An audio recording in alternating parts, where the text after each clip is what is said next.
we could do that all day, Coach. But when I want to talk specifics, I get deer in the headlights. I get nothing. I tell this to everybody that I work with. I said the cell phone is the greatest invention for youth sports, because I'll put it in slow-mo, because I'll tell a kid, hey, keep your hands inside, or hey, your stride is too big, or hey, your stance is too small. And they're like, no, I'm doing it right. Like they want to argue with you. And I was like, hold up, come and look at this. And I'll show them their video, and I was like, you can't lie to yourself. Like, you can sit here and argue with me, but you can't lie to yourself. And they're like, oh, okay. And then all of a sudden the barriers, the barriers fall down, and they're like, okay, what do you want me to do? And so you tell them, like, okay. And then you record them, like, you see the difference? Like, yeah, I can see the difference. So yeah, the cell phone is like the greatest invention for youth sports. Like I use it. I record. I have to delete so many videos because my phone gets so full. I have to delete. Yeah. So I'm like, oh man, I wish I still had that video so I could show them, but I move on. Is there anything better than a trip getting ready? Nope. For a long journey where our podcast released a new appy, searching for a fade feeling, new fixation. Giving this a subscribe is the same sensation. Started with the day ones, they gave us fuel to support the season. Could have been anywhere in the world, but you're here for a reason. Notification bells, text some friends, all to let you know. Check your Bluetooth, connect, talking with Donato. Welcome in, everyone. Episode 180, Exit Velocity, with our guest, Coach Sanchez. Coach, hey, Coach, can you put me in? I just want to start right there. I know you hear it all the time. Put me in, Coach. Can you put me in next game? Man, I'll put you in leadoff spot, man. Shortstop, center field. You come where you want to be. We'll get you as many at bats as we can get. I'm fast, Coach. I'm fast. And so I won't let you down. It may not go out the ballpark, but these little feet will be scooting. Speed is what even at this point in my life, I'm still pretty fast. But hey, Coach, let's just jump in right there. For those who don't know, what are the things that you coach, and then what do you prefer to coach? What do you focus on? So my day job is I'm a PE coach. Been doing that for 3 years. I work with pre-K to 6th grade. So I'm teaching all kinds of motor skills, locomotor skills with them. Teamwork, leadership, everything there. But my love and my passion is baseball. And that's what, since I can remember, I always tell people I was born with a baseball and a glove in my hand. And my uncles really instilled, especially my Uncle Omar, he really instilled the love of baseball in me. And I mean, I'm about to be 44 in July, so that's about 40 years of baseball that I can remember that I've either played, coached, been assistant coach. And so, yeah, baseball is really, really what I really dive into. I love all sports. Don't get me wrong. Love all sports. Okay. Yeah. But, yeah, baseball is the sport that I really, really go along to my teaching aspects. I'm gonna give it a guess, Coach. You were born July 23rd. Ooh, close. 16th, July 16th. Oh, I'm July 17th. There you go. That's pretty cool. I was just trying to put you away from me. That's why I went there. But I was like, no, don't stay. So pretty cool. All right, so Coach, I gotta know. Let's go back. You said it was Uncle Omar, right? Yeah.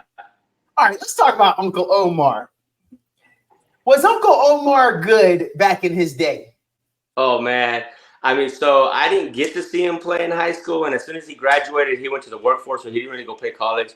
But my grandma saved a lot of clippings, and so as a little kid, I would sneak up to his old bedroom that was there, and all the clippings were there, and of course I'd be reading through them. You know, he hit a home run, or he pitched a great game, and of course my grandpa loved baseball, and he would just tell me, oh, Omar would do this, and I remember when Omar did that, and so I just heard those stories, and so I knew he was good. And just a quick little story, I know that he one day was just at a mall somewhere, and one of the kids that he played against said, hey, so where'd you end up going? He's like, oh, I didn't play, I went straight to work. And the guy goes, well, I went to Tech, and the Tech coach there was asking about you, wondering where you went. So I know there was some coaches out there were probably looking at him, but my grandpa had an oil field business, and so when it was time to graduate, it's time to get to work for him that time. Yeah.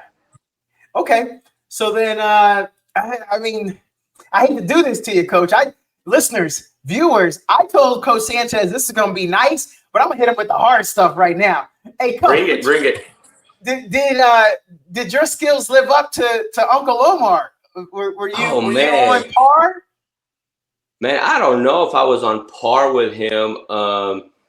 He played shortstop and he pitched. I was a third baseman. I started off at second. So genetically, my Uncle Omar, maybe in high school, maybe about 6'1", 6'2". I probably touched about 5'9", maybe. Wow. Yeah.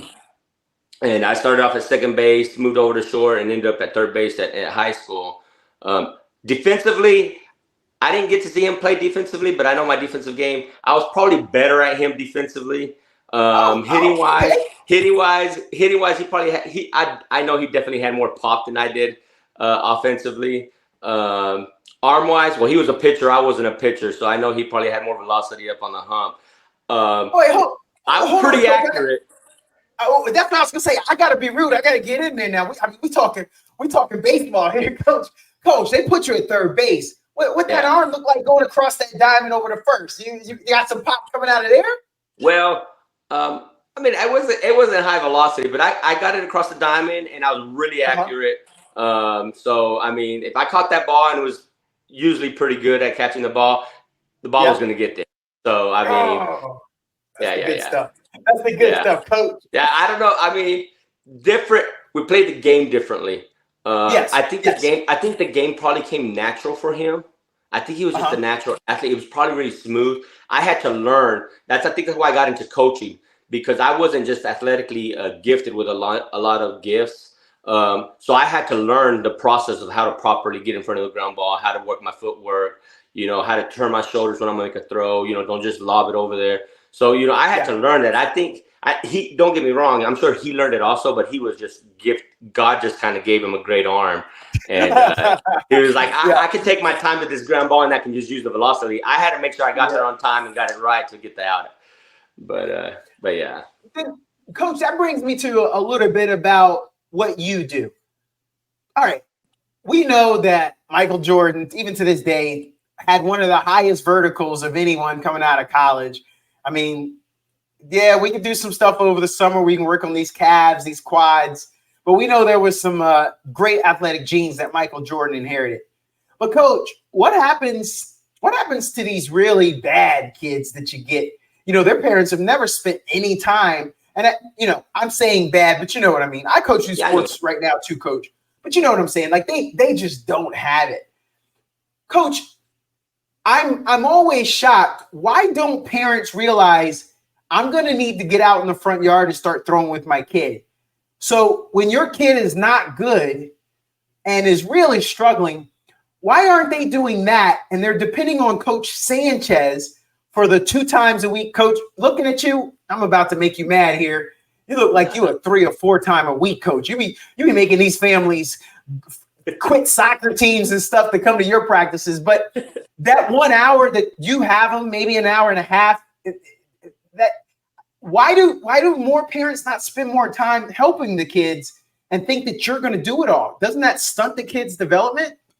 So one thing that I really try to have a really good communication with my parents right off the start. I kind of tell them like I'm the hitting doctor, or I'm the pitching doctor, or I'm whatever doctor. And I tell them straight up, I say, we can work once a week, maybe twice a week, even 3 times a week. I go, but if it's like me, when I go to the doctor and the doctor says, hey, coach, you need to quit going to McDonald's. You need to start walking 30 minutes a day. You need to hit the weights 3 times a week. And then I leave the doctor's office and I forget everything. And I just go to McDonald's and I don't walk and I'm sitting on the couch. I said, guess what? When you come back to me, it's going to be the same thing. So when I give my lessons, not only am I talking to the kids, I turn around and talk to the parents. I was like, look, this is what we're working on specifically. We're trying to get his hands inside the ball, or we're trying to get his stride to be at a comfortable distance, or we're trying to get his stance, start off beginning with his stance. Whatever the situation is, I'm talking to them. And then I tell them, watch these drills. And I tell them, you can record these drills because we can do once a week, twice a week. My high school coach used to say, I'm not a baseball fairy. I'm not going to come down here and just twang, you're a great baseball player. You are going to have to spend the time. And I tell the kid, I said, if your dad can't do it, there's a lot of drills that I show them that they can do just with a bat and just open space. There's drills that they can do hitting a wiffle ball where they're not going to break something for just 10 minutes a day.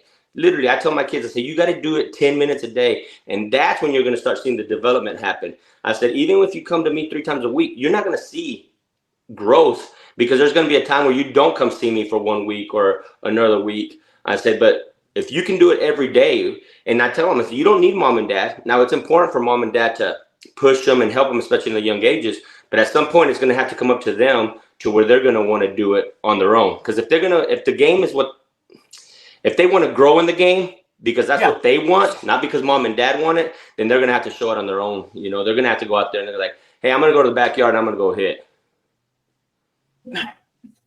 So I feel like, Coach, we're close in age, and we're from a different time. Coach, there was one time that my mom took a line drive off her eye. I'm in the outfield playing center, just me, her, and my buddy, and she's pitching to my buddy. It was a tennis ball, thank God, and he smashed it. And all I know is it hit her in the eye, and I felt really bad. But all jokes aside, we didn't laugh at the time, but jokes now about it. I appreciate that she was at least out there trying. Yeah. Oh yeah. And I'm just curious, and I'm hoping some of the parents can hear this and listen to this. They don't have to be amazing, right? Like, oh no, they don't have to be amazing. And that's why I try to tell them. I was like, hey, ask me questions. Ask me, because for a kid, my dad wasn't baseball. My dad came from Mexico like around 15, went straight to the oil field, started working. It was my uncle who's the one that would take me to practice and stuff. But I tell my wife this all the time. I said, my dad never missed one game in my entire life. He was at every game that I was at. So for a kid, the fact that their parent is there or whoever it is there, that means a lot. Even if it's just catch, even if it's just tossing a ball. And I tell the parents, I said, the kids know what a good hit sounds like. So if you're just putting a ball on a batting tee, and you don't have to teach them, and they're just there hitting it, they're gonna know what it sounds like when a ball hits good off a bat. You don't have to tell them, hey, make this good. They're gonna start making their own adjustments. Because I was telling my hitters, I said, man, hitting is the greatest feedback, because you're gonna know, oh, that was a good hit, that was like instantly. You're gonna know that, and you're gonna make those adjustments. So I tell my parents all the time, it's like, take them out there, go play catch with them, put a ball on a tee. You don't even have to talk baseball, just talk life, but they're doing something they're enjoying and they're getting better at it. So I really do encourage parents to actually do that more. Coach, when it comes to you and your understanding as a coach, Magic Johnson tried to coach, Larry Bird coached. I'm trying to think of some other players. Doc Rivers coached in the NBA. And then, we know a bunch of baseball guys were players. Coach, was it a point where you realized to yourself, I need to coach. I need to coach because I do a great job of explaining things, or I know what it was like that for not having the God-given talent. When did that occur for you, that moment? I don't think it clicked for me till later on. I started coaching my junior year in high school. So I would play my games, I would practice or whatever at high school. And then my uncles had my cousins were playing and my little brother was playing. So they wanted to coach the higher division and they needed somebody to coach the lower division. So they asked me and a couple of my friends. So I went down there and I was coaching 8 and 9 year olds, I think. And I was like, man, this is pretty fun. It's exciting. I graduated, and then my uncle Omar's brother, Vito, he started a travel ball team. It's like, come on, come help us. So I started doing it just as fun. And then all of a sudden, I just realized, you realize, okay, I'm not going to play anymore. What is it but I love the game. I still want to be in the game. I still want to be involved. And so selfishly, it was part about trying to stay in the game. And then it turns out in the long run, you realize that the game's actually giving you more back than when you're putting in, but it's giving you more, like the relationships, the continuous of the excitement of the game. I'm still learning. I am continually learning. I don't ever try to pretend that I know it all. But I want to say maybe when I was about, maybe my third year of coaching high school, I was an assistant coach at the high school. And I realized, I said, man, this is what I want to do. This is what I want to want to pursue. I just knew I wanted to stay in the game. And I was like, well, how can I stay in the game? Well, get into coaching. And because when I was younger, I was always saying, well, you know, I'm talking about like a 10, 11-year-old. You always want to play major leagues, or you want to play the NBA or the NFL. And I'm going to be a major leaguer. And then I was saying, when I finish major league, I'm going to become a broadcaster. Well, I don't have the vocabulary, and I'm not quick with my tongue to be letting the world know what's happening on the field with my tongue. So I knew that was out of the picture like right away. But when I got that taste of coaching, man, it was really eye-opening. And I mean, I'm still doing it today. I'm not doing it with a team per se now, but I'm still doing it individually with players and small groups. But yeah, maybe I would say maybe about 20, when I was about 25, 26 is when I realized, man, this is what I want to do. Hey, Coach, are there any people that you've had to give up on? He's like, hey, bro, you might want to go trade basketball. Or is there anyone that you've had to give up, or you had to say, this is not for you? Man, I'm trying to think. Well, in the personal lessons, it's not so much where I say this is not for you. I see it a lot when there's the parent wants the kid to play. So you got yourself like a 10-year-old. You got yourself a 10-year-old, and then mom and dad are signing them up because they love baseball or they love softball, and they sign them up. And it's like that hour lesson is like pulling teeth. Yep. You know, and it's like they don't want any part of it. They're just there because mom forced them there. And then it's, you know, I live in West Texas, so it's like this dry heat in the summer. So it's like 92 degrees, you know, about 11 o'clock. And we're sitting there and the kid's like, can I get another drink? I was like, you've already finished it. It's only 10 minutes into the lesson. You know, it's just like, come on, man.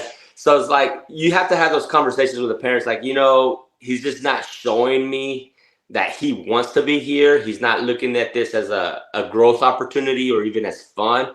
You know, I was real hesitant to see which age I would cut it off, or what age I should start off at. And I got a 7-year-old who I started when was 6, and I was really hesitant because there's only so many things. I would always tell him, no, if you just play catch with him, if you just put a ball in the tee, if you just work hand-eye coordination, you can do all that at home. You don't need me. But this little 6-year-old who's now 7 has really surprised me. Like, he shows up and he's ready to work and he's loving it. And when, you know, like, all right, we got 5 minutes. He goes, just 5 more minutes. Can you come on, Mom? I want to stay longer. I was like, I'm sorry, man. I got somebody behind you or whatever. So that's where I've seen it. When I was coaching high school, it was more like you would see kids so in the high school level, we would cut kids. We would cut kids. And so it was usually a kid who maybe they were in a sophomore, junior year, and we saw in their freshman or sophomore year, and they just didn't have growth. And we would have those meetings with them. We're like, hey, if you don't improve, you know, if you don't get stronger, if you don't hit the weight room, if you don't, you know, work on your hitting skills a little bit more, you know, this time next year, we're not gonna have this conversation. You're probably gonna get cut before the season. So we've had those moments where we would tell a kid, hey, you know, unfortunately, you're just not gonna make the roster. So as part of a staff, I have told kids, hey, you're just not cutting it. Usually it's because of numbers. You know, if you have a large group of kids who come and try out, you can only have we used to try to carry anywhere from 15 to 16, 17 max on a varsity staff. And so, you know, when you got 3 teams and that's what you're carrying, but you're bringing about 75 kids in, unfortunately, you're going to have to make some cuts. I'm so curious, Coach. How does the tee still work nowadays? I see videos and the pros. You think there's still usage out of a tee, even though you're playing a game where the ball is moving, but hitting it in a stationary position is still helping hand-eye coordination? It's the greatest thing for hitters. Like, to this day, I mean, the purpose for the tee is because we're not focused on timing or the rhythm of the ball coming in. We're working more on arm mechanicals. Are we rotating? Are we staying behind the ball? We're looking more at that instead of like, am I timing the ball? Especially for little kids. Like, I get these like 12 years, I don't play T-ball no more. It's like, no, we're not playing T-ball, but you're having issues with your rotation, or you're having issues with something specific. So we're taking an element out of we're isolating it pretty much. You know, sometimes we'll do backhand swings, or sometimes we'll get on our knees and we're working upper body, or we'll get already in our stride so we don't take that step. So we're already in our stride. So we're isolating something specific. And that's what a tee allows us to do, is that we're going to isolate something specific that we want to work with a hitter. Wow. Okay. So then I can work the tee. What about when the pros go to their home run derby? They're bringing their own pitching coaches. Oh, what's up with that, coach? Anybody can throw you the ball. What's the difference? It probably has to do with familiarity. I've seen some where they'll bring their dad or their little league coach, you know, so they're probably trying to just, hey, thank you kind of thing. But it's probably a lot of familiarity. That coach probably knows exactly what zone he likes to hit the ball out of. Probably the familiarity with the speed, you know. I think it'd be funner if you brought somebody in and just had a random pitcher for everybody and just change speed a little bit. I think that might be a little fun, but that, you know. But I think that's what it is. I always joked around. I had a friend named Coach Ramirez who when we were in our 20s, we still loved to hit and stay. So we would stay after practice sometimes and we'd try to hit. And, man, he knew how to put that ball perfectly right where I enjoyed it. And I said, man, if I ever get in a home run derby, man, I'm bringing you along. So I know what those major leaguers are doing, man. They just feel comfortable and they put that ball right where they need it. So I'm pretty sure that's what they're doing. I'll let them at that.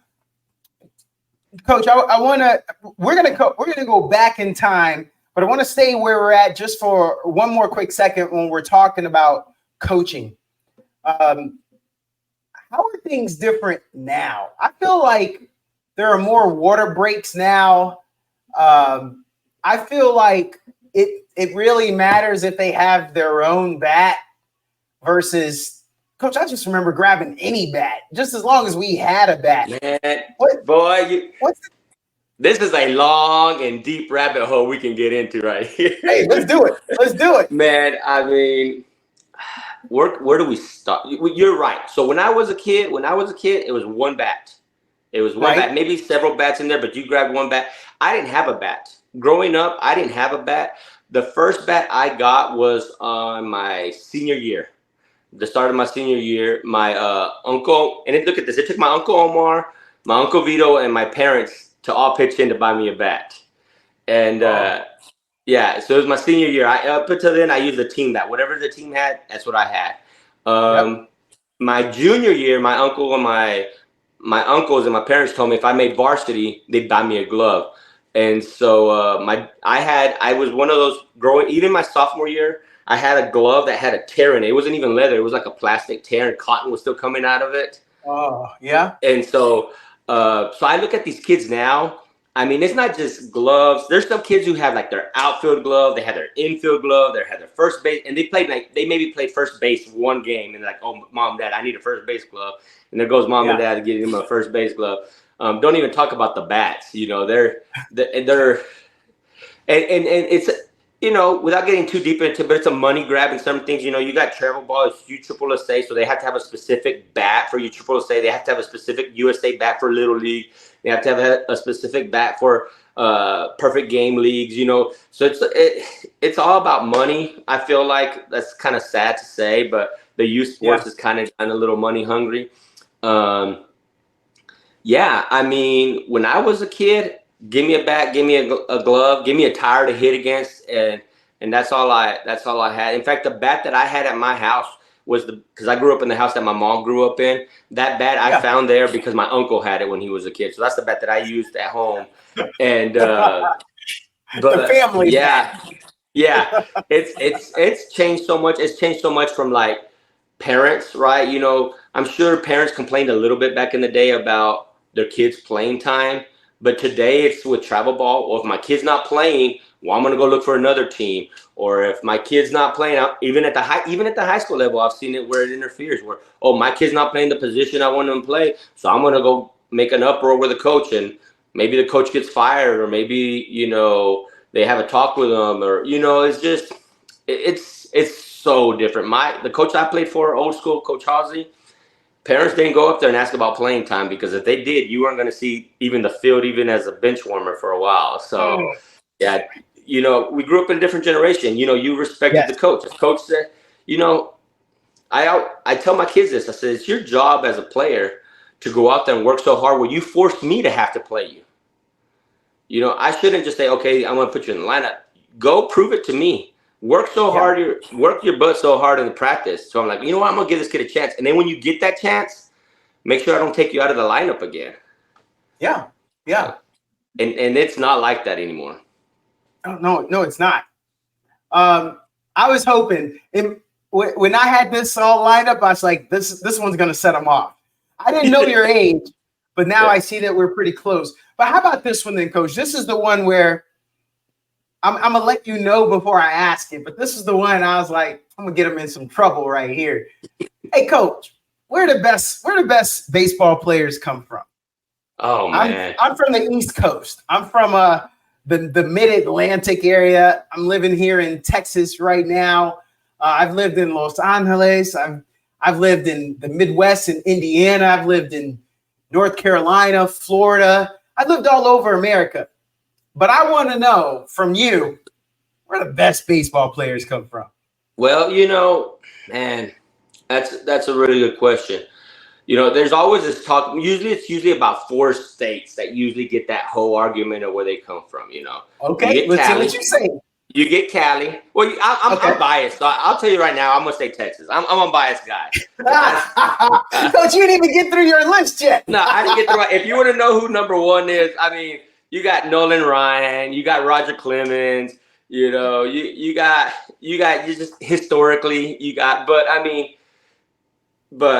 like if you go through the college ranks, because professional is hard, you know, that's really hard. So I would say more the college ranks. That's where you're getting a lot more kids. I mean, California, Texas, Florida, and man, I would say maybe Georgia, Louisiana, right around there, that area, probably. Yeah.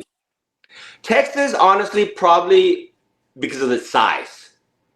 Yeah. You know, if it's size, and there's just so many everywhere. California's got a lot of really good athletes in everything. There's just a lot. I think it's just California's just a place where everybody kind of migrates to because of the climate and everything over there. So you're going to get kind of the best of the best over there too. Florida's kind of the same thing as Cali. People like to go live where the sun is at and stuff. But I'll tell you, I'm from West Texas. I don't know if you know where Midland, Odessa's at. Oh, yeah, I do. Okay, so I grew up in a small town north of Odessa, about 30 minutes north of Andrews. When I graduated, we had maybe about 8,000, 9,000 people living there. And it's oil field, you know, a bunch of roughnecks. In fact, in the summers, that's what I did. I worked for my grandpa in the oil field. But my coach at high school, I remember reading an article once what he said about us as players. You know, he talked about how we saw our parents having to struggle day in and day out in that work life, in that strong environment in West Texas with that heat. And he would say the players reminded him a lot of rattlesnakes. We could get on that ground and we rough it out, but when we struck with some ferocity, you know. Ooh. And so, you know, so you could talk about the athleticism from each place, but that mindset really, really goes a long way here in Texas. Man, I like that, Coach. Coach, what do you think about multi-sport athletes, especially if something's competing with baseball? So I'm going to say track competes against baseball. There may be a kid that's really fast and you enjoy that speed on the base paths, but you know, they need them on the school track team. What are your thoughts with those great multi-sport athletes? So obviously when I was younger, it was like, no, baseball, right? I was a one sport. Once I got to high school, I gave up football, gave up basketball. You know, I played I played street football with my friends in high school. I played a lot of volleyball actually when I was in high school. But baseball was just the sport when I got to high school. That's just what I dedicated to that's what I worked out for. As I got older, I realized the importance, especially studying, and realized the importance of other sports because you're working other muscles that may be secondary muscles for baseball that are really going to help you. So yeah, I'm a big proponent. When I see my little kids, when my private lessons that I do now, and they're young, and I see them as a one sport, I was like, hey, you need to find yourself another sport. Maybe even if it's Taekwondo, even if it's just something different. I want them working, and those sports bring other challenges. Football. I love introducing football to young kids that don't play football and they're just in baseball, because there's a mentality into football. You got to be mentally strong, mentally prepared. And I want that on the baseball field. And baseball just doesn't give you that dynamic consistently like football does. I'm okay with it. Now, when we start talking about track interfering with baseball, because that's as a coach for baseball, like at the high school, that's where I'm kind of like, here's my thing. Now that I'm no longer there, my problem was never that the kid wanted to do track and baseball. If the kid honestly wanted to do track and baseball, go. Let's do it. We'll work around the schedule. This is my experience. This isn't throughout all track and baseball, problems. But when I was in high school, I remember kids would come up to me, Coach, I'm going to quit track. I want to stick to baseball. And then the next year come around and they were in track. I was like, what happened, man? You were telling me you're going to just stick to baseball. I was like, well, they begged me, or they told me if I didn't run track, I wasn't going to play football. And so those are the situations where you would get upset with the other coaches, because like, hey, you're manipulating. You're not allowing the kid to be free-willed, to have their choice, And so there's the kid doing a sport that they don't want to do. And then all of a sudden, whenever a kid's not doing it, usually when a kid doesn't want to be there, that's usually when they get hurt, So not only does it affect the kid in track, now it's affecting the team and the sport he was also playing. So, I mean, to me, if the kid wants to do it, hey, if that's your heart and that's what you want to do, I'm always about it. Because in reality, it's always about what the student athlete wants. That's what we're trying. If a kid came up to me, hey, Coach, baseball's not in my heart anymore, even though they were probably pumping 95, I can't convince them, And if they're going to go out there and I'm trying to convince them to do it because we want them on our team and he hurts his arm, that's on me, So it's always going to come down to what's best, what he wants and what's best for them. Coach, it is tough. I know some people, they get a lot of pressure from their coaches.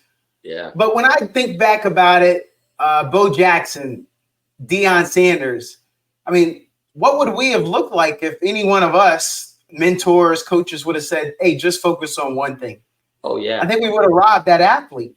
Oh, yeah. And you never know. You never know. A kid may just, even though they like baseball now, they may fall in love with tennis or basketball or football, whatever it is, and you don't want to rob that from them. You don't want to take away that just because I did not get into golf because, there was a whole mindset, oh, the golf swing will ruin your baseball swing, right? So I got into golf in my 30s.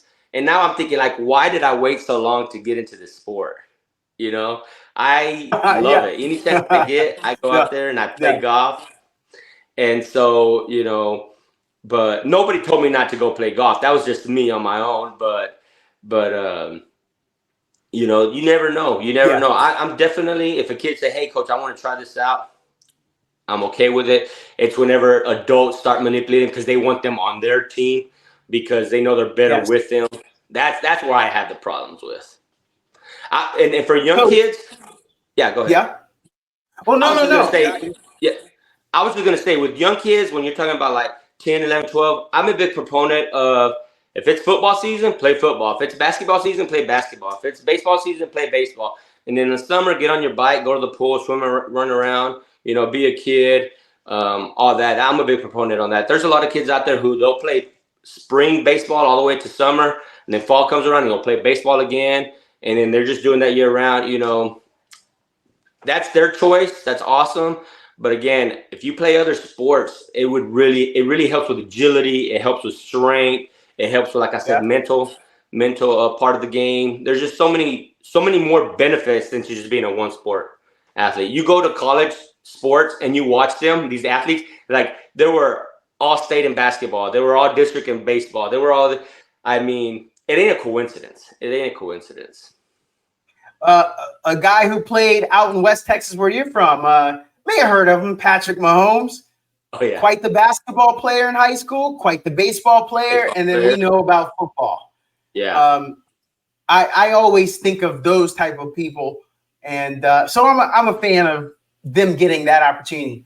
Coach, I want to ask you, let's talk about the parents. We talked a little bit about the parents before. How about this? Coach, do you ever give any love to these parents that be taking these kids to all the travel ball games, the tournaments, the season, getting them to the batting cages? Is there anything you could say if you had an opportunity? I'm going to clip this too. Do you want to tell them, quit your bitching? Or do you want to say, no, you know what? We do appreciate what you're doing for the kids. Because I'm telling you, I see them, Coach, and their tongues are hanging out. They're struggling. Yeah. When it comes to like all the tournaments and all that stuff, like, so this is how I try it. I always say, if I had a travel ball team, if I was the one organizing the travel ball team, this is what I would do. We would play one tournament maybe once a month or twice a month. And we would work on development. And we would practice, and work on development. On the month that we didn't have a tournament, I would call a local team that's our age, and we would just have a 2-game scrimmage at our place or their place. And we would, and the reason I say that, and I tell this to all my parents, I said, man, our kids are just playing so much. And the problem I have with that is I tell them this: the game is your test. I was educator also, so I said the game is your test, right? That's your test. Your practices are your weekly lessons that you're doing. Yeah. When you're testing more than you're actually in the classroom, there's something wrong. Yep. You're doing it backwards. And so I'm not saying I have it right. Maybe one tournament a month, maybe. But I know that there's some teams out there, at least in my area, they're practicing maybe once or twice a week, but they're having 6 games a weekend. So we got it backwards. There is coaching to be done in games, but the test is the game. You don't see a teacher in the classroom teaching while the kid is taking a test, because you're trying to see what they know. When the kids are, so when I was coaching, I learned this from a coach when I coached with, when the game's going on, he didn't yell too often. He might raise his voice or bring attention to something every now and then, but for the most part, he had a clipboard and he was writing down. And he was writing down, okay, we need to work on base running. Okay, we need to work on that situation. Because that's the test. Because what does a teacher do when they get their test back? Oh, man, they struggle with these kind of problems. So what do they do next week? They go back and work on those kind of problems. You know, but whenever you're playing 3 tournaments a month, that's 18 games, but you're only comparing it to 6 practices that month. How much are you really getting better? So that's that. I would tell parents, don't look for a team who's constantly playing and they're going far distances and they're getting trophies. Look for a coach who's actually developing. I mean, maybe they can get a lot of tournaments in, but are they practicing more during their week? You know, are they getting real quality at bats? Is my kid, when he's having batting practice with the team, is he getting 25 swings a day with the team? Is that more beneficial, or would it be better if our team kind of split up and half the team is working on defense and my kid is getting maybe 200 cuts that day? Yeah. You know? So it's just that's the thing that I would really advise parents to look at, because this ring chasing, you have so many kids, we won this. I'm just telling you from my experience, when I was in high school, we would hear the parents come in and like, oh, this is the year we're going to go to state. You should have seen them in travel. And then they show up to us. They don't know how to lead off properly. They don't know how to square around and bunt properly. You know, these are basic things that we learned in Little League, you know. And so the biggest thing I would look is the development happening for your kid. Is he getting better, not just yearly, but is he getting better from week to week, month to month? You know, is he progressing? Is he learning the game? Or is he just doing what he's being told? Does he understand why we're moving around and covering a bag when this situation is happening? Or is he just doing it because coach yelled it out, hey, if this happens, go here, go here? Like, does he know why we're doing it? Or is he just doing it because he's being told? Because there's a lot of times that, you know, at the high school level, we tell kids, you know, we're going to run this play or whatever, but they didn't understand why. Because a lot of times we would run defensive plays without base runners, right? And they're like, why am I throwing it back to third base, you know? Was like, because the scenario would be, so I'll give you a quick scenario. So let's just say there's a runner on first and second, okay? And they hit a ball to the third baseman. and it's between third and shortstop, right? And the base runner is a fast runner to first, the hitter. He's a fast runner. So the second baseman would catch the ball. He would pump fake to first as a double play, but he'd turn around and throw it to third base to try to throw it. We're pretending that the runner at second took a big round around third base, and we're trying to throw it behind him and catch him there. But kids wouldn't understand, why are we doing this? You know what I'm saying? They're like, well, these are things we should have known when we were maybe 13, 12, 14 years old, not learning that, why we're doing that, you know? They should have already known. So those are just things that make sure kids are learning along with getting better. Coach, I found you on IG. It was one of your posts. It went viral. Was that intentional? Like, did you know that was going to catch fire? Man, I don't even know which one you're talking. It may have been maybe the one where I got hit. I don't know which one exactly you found me on. But I don't believe it was that. I don't believe that. So my IG is not for me to try to get famous by any means. I'm not trying to get followers. I just know the world we live in is very media driven, social media driven. Yes. These kids love it. So when I have my own personal page, and when I started coaching, I would post a couple of my kids hitting or whatever, and the parents would show them to the kid. And I had one mom tell me, man, he always asks me if I can show him the video before he goes to school that day. He just lightens up his day. And so really, I post my videos, my reels or my stories, or just post to just show what my kids are accomplishing. It's not even about me. It's just more to praise them and to show them. And every now and then I'll put something about me, or I'll talk, or I'll do something. This talking on the camera stuff is not something that I'm really, really comfortable with. You're nailing it though, Coach. You're nailing it. I like to talk. I like to talk baseball. I love having conversations. I'm a people person. You got to be if you're going to be a coach. Yes, sir.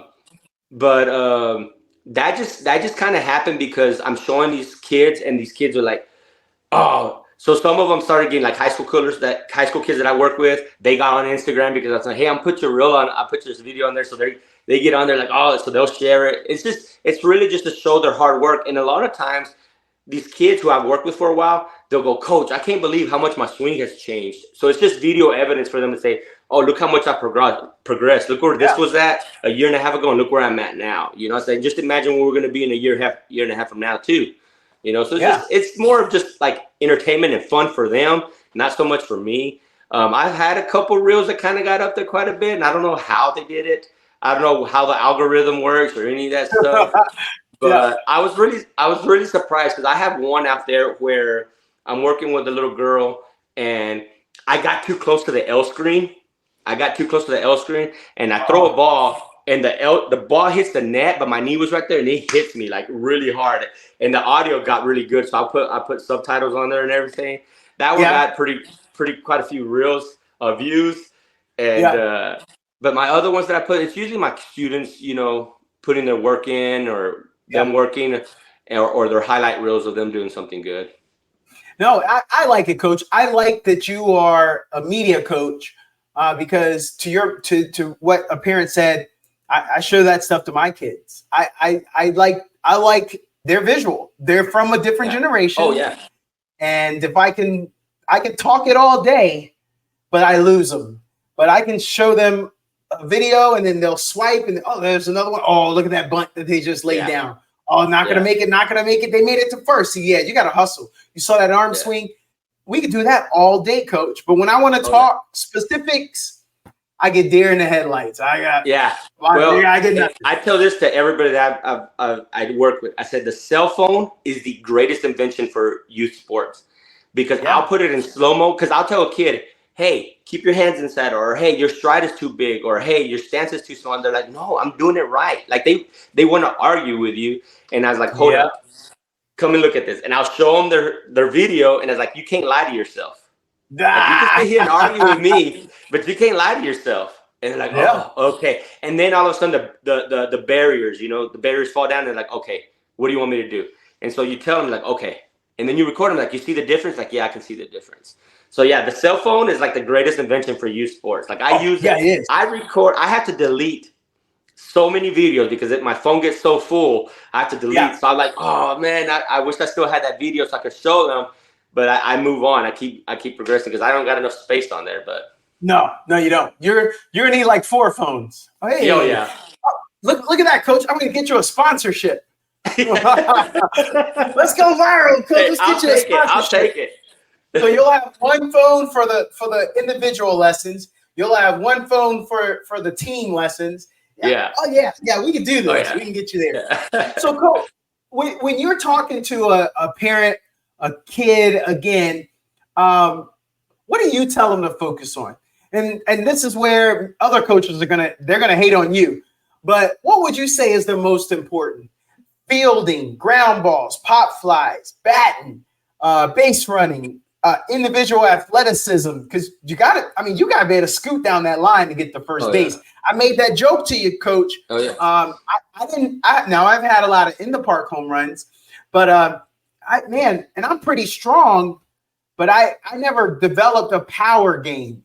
But my teams have always won. I've always been pretty successful, and now I'm talking baseball and softball. Mm-hmm. But Coach, I'm just kind of curious, in your opinion, where do you like to start first? The granddaddy of them all. Well, it depends on which age group. There's a lot of, it depends on age group. If I'm talking 6, 8, 9, 10, we're really basics. Let's say hitting, right? Let's say we're going to work on hitting. We're really working fundamentals. We're working on their base. Are we staying in our legs? Are we having a good wide stance? Is our bat path coming along good? Are we casting, or are we staying connected? I would work hitting. So when my youth kids, when parents like, well, we want you to work what you think we need to work on, right? So I honestly probably do, if we do 4 lessons a month, I'm probably doing 3 hitting, 1 fielding, right? Wow. Okay. The coach that I coached under, he was like, if you can hit, we'll find you a spot. So it's the bat that gets you on the field, right? And yes, so sir. we put a lot of emphasis on that. When you start getting to maybe 11, 12, 13, now we start talking about, are we getting our agilities in? Are we starting to work a little bit of strength training in there? And then when you get to that high school level, it's definitely, hey, let's start getting some strength. You start getting stronger, you're going to throw the ball further, you're going to hit the ball further, so that's that part of the game that's really growing in right now, the last maybe 15, 20 years, the hitting the weight room.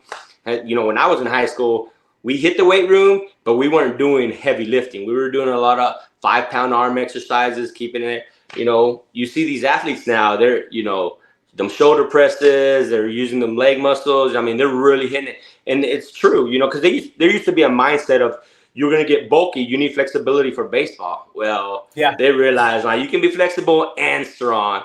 And so, yeah, so definitely. Coach, I hear you. And all I can think of, tell me if I'm wrong, Coach, you still got those kids with a baseball barrel and a rope and a 5 with a weight hanging down. Weight, and you got them rolling it.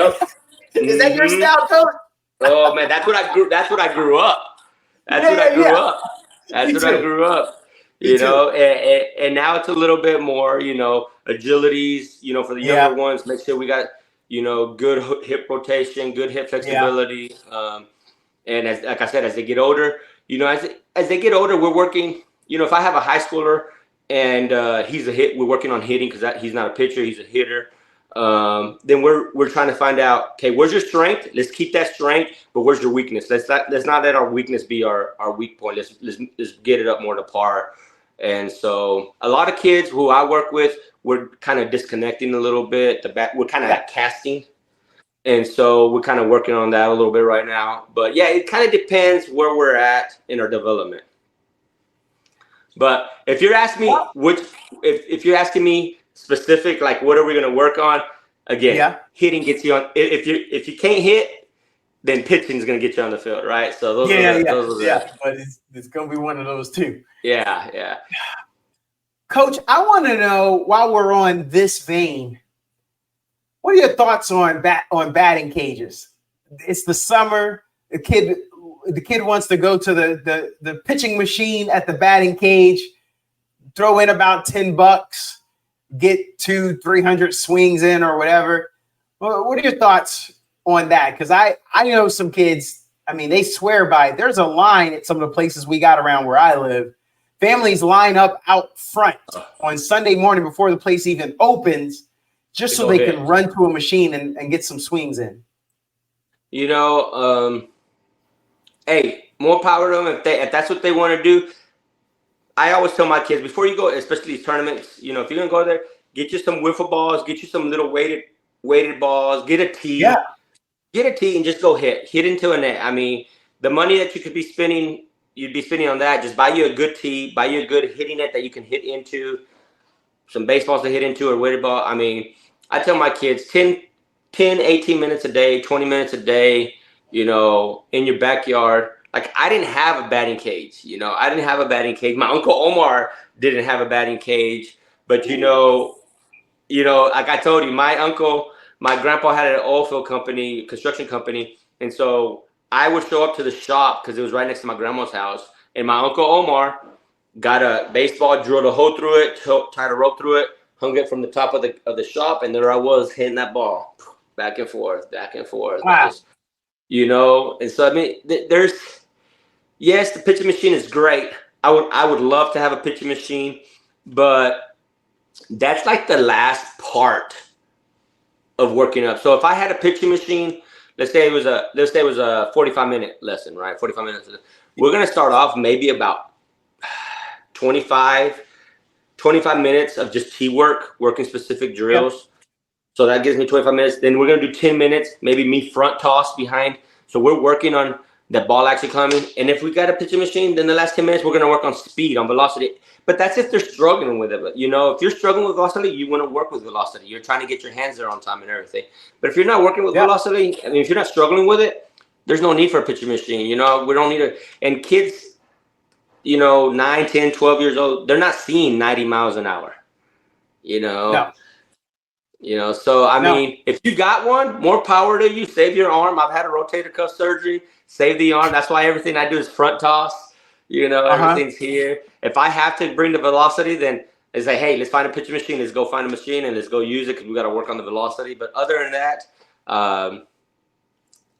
like I said, if I had a travel ball team, we'd have 2-3 coaches throwing weighted balls. We'd have one coach working with a kid on tee, you know, one kid, you know, front toss or soft toss into a net, and that's all we're doing. We're not going to go pay whatever we're paying waiting in a long line, you know.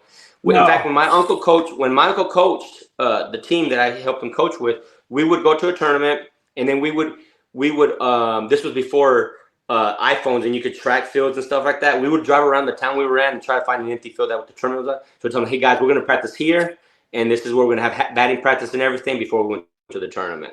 So instead of going to the cages, we just went to a field and we just worked on it out there as regular practice. And Coach, you sound like I don't think you live close by where I live, but I'm telling you, we are always on the hunt. We're trying to find an open field. It seems like they're locked up, and I understand they're trying to protect the chalk, they're trying to protect the field, they're trying to protect the grass. But Coach, it's hard to find a field nowadays. It is hard. It's tough. It is hard. I'm here I live in Midland, but I do a lot of lessons in Andrew still. But it is hard, and I understand why they lock it up. And it's hard to get a hold of somebody, especially in your hometown, and be like, hey, how can I have access? How can I get access?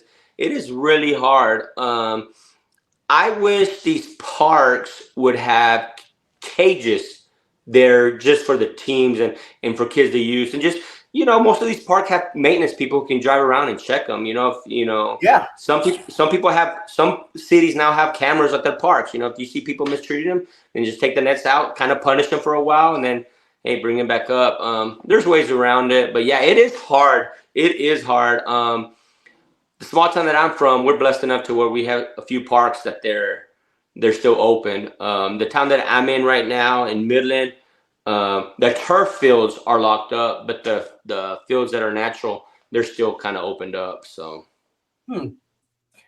Coach, which fields do you like coaching on? We've got a high school. I don't practice when I took my oldest to a couple camps there. We spent a lot of time. We have a batting cage not far from my house that I'm wearing that cage out. They might as well put my name on it. People drive by. I know they see my van and me in there with my 2 girls. But Coach, do you like playing on that dirt? You old school, you like the dirt, or you like some of these AstroTurf rubber pieces fields? What do you like? I love that natural stuff, man. In fact, me and my wife, I have grass in the front yard. I take pleasure. I take pride in mowing that and edging it up and making sure it's sitting good, watering in the right amount. So Andrews, where I coached, they're the only school right now in our district that has natural. Every other school in the area has turf. And they passed a bond, so they're going to turf it up this coming year. And we're kind of heartbroken about it. The reason I'll tell you why I love the natural stuff, because you practice on natural stuff constantly, you're going to get a bad bounce here and there. That's the element of the game too. That's part of the game. That's part of the game. A bad hop. That's life. You're going to get a bad hop here and there, right? But we used to always say to our students, it's an advantage for us, because which it's less and less now because there's more and more turf fields. But if you got to the playoffs and you happen to play on a field that was natural, it's easy. That's an easy transition for you. If you're a kid who's always practicing on turf and now you got to go to natural and you don't know how that ball's going to bounce, that's a disadvantage. So we used to always say that. It's becoming less and less to find a natural field nowadays, especially at the high school level. But that's what we used to say, is like, we got the advantage whenever we play another team. And we would play home and home games. It's like, okay, in this playoffs, we win the flip. We're playing at our field. You're going to have to go from turf to natural. It's going to be tough on them. And if we happen to lose the flip, it's easier for us to go from natural to turf. But I'm old school. I'm old school. I know there's more things that go into it. Finances, we don't have to water the field anymore. We don't have to reseed. We don't have to put gas for cutting the grass. And so I get it. And I'm in West Texas. We get these big old strong winds. So you're going to have to put dirt on there. So if you're a school and it's financial, I get it. But if you're talking to me about just being a baseball guy, a purist, I like the most purest form of the game. And that's real live umpires, no pitch clock. We're going to have errors. There's some mistakes. That's just part of it. It's just, I tell my kids, baseball is the greatest analogy to life. And every time we change it, it's becoming less and less of an analogy to life. But no, you're right. I actually, I like something that you just said there. I'm going to clip that. You said, it's part of life. Sometimes you get a bad hop. You're gonna get it, man. You're Mr. Miyagi. You're a fortune cookie. You don't even know it. Give us some juice here. Hey, I've had some great. I'm gonna shout out my baseball coach that I played for, Coach Joe Ray Hawsey. He's a high school Hall of Fame coach, and Coach Rodney Gardner, who I coached under. He's also a Hall of Fame high school coach. The Texas Association. They're both actual Hall of Famers for the Texas High School Baseball Association. And so I've learned a lot from them. And so not everything is me, but I've been able to absorb it and take it in. So, but yeah, baseball's an analogy to life, man. That you're gonna have your struggles, you're gonna have your victories. We're just trying to live somewhere in the middle. Coach, I thought you said that this wasn't what you do, but that hour flew by. We're at the end here. I'm gonna ask you these last two questions. Before we go, Coach, if there is a player out there, past, current, I want to know, who are the 5 players you're bringing to an all expense paid steak dinner? I mean, if you're vegan or vegetarian, I hate to offend you there, but a nice steak restaurant. We'll put you guys at the highest penthouse suite in Vegas. Who are you inviting, Coach? What are the 5 players? So the person who made me fall in love with baseball and defense, Ozzie Smith. Oh, yeah. The Wizard of Oz. Okay, the Wizard. That I love that guy. That's one of the reasons I love baseball. One of the reasons that's why I love the St. Louis Cardinals. So Ozzie Smith, Albert Pujols, another St. Louis Cardinal. Nolan Ryan. Man, there's a lot. Let me see. I don't want to miss somebody. Nolan Ryan. I got 2 left. I don't want to stick just to the Cardinals. I'm gonna pick Mariano Rivera from the New York Yankees. Oh yeah. That was my grandpa's favorite player. That was my grandpa's favorite player. So Mariano, Albert, Ozzie Smith, Nolan Ryan. Oh man, let's see. One more. Let's go new school. Let's go with oh man, his name just slipped on mine. And I'm using my phone as a camera, so I can't look at. Well, this is my guess. Were you going to say Bryce Harper? No, that's a good guess. I'm thinking Dodgers. He was with the Red Sox. Oh my God. Wow. Mookie Betts. Oh yeah, man, that's a good one. Mookie That's Betts. a good one. Yeah. Okay, I like that. Hey, Coach. I think you're a good follow, and I'm a nerd. I'm a fan of the game and nerd. But if there, maybe now everyone wants to tune in and see that ball hit your knee. But if anyone wants to follow you on social, what are some ways that they can get in contact? They can follow, check your videos. Yeah. So Coach Sanchez 9, the number 9. That was my high school number. Coach Sanchez 9 on Instagram. On Facebook is just Coach Sanchez. I'm surprised nobody had taken that on Facebook, but it's just Coach Sanchez on Facebook. Yeah, it's all yours. Yeah, I don't do Twitter or X, whatever it is now. But yeah, those are pretty much the only social media that I'm a part of. Well, hey, you're entertaining. It's good enough stuff on IG. You don't have to be a master of a jack of all trades. You've mastered one. Coach, I just want to say this was awesome, and you shouldn't sell yourself short. You belong in the camera. Like, this was great. This was back and forth. Coach, I'm gonna have to bring you back. Maybe we can come back and we can do a pod on the All-Star game. When that rolls around, maybe we can do a World Series pod. Hey, have you back, Coach? I'm game. I'm game. So, like I said, I don't like to do too much, but I've done a couple. I used to have a little small audio podcast with my stepdaughter. So I'm kind of familiar with it a little bit.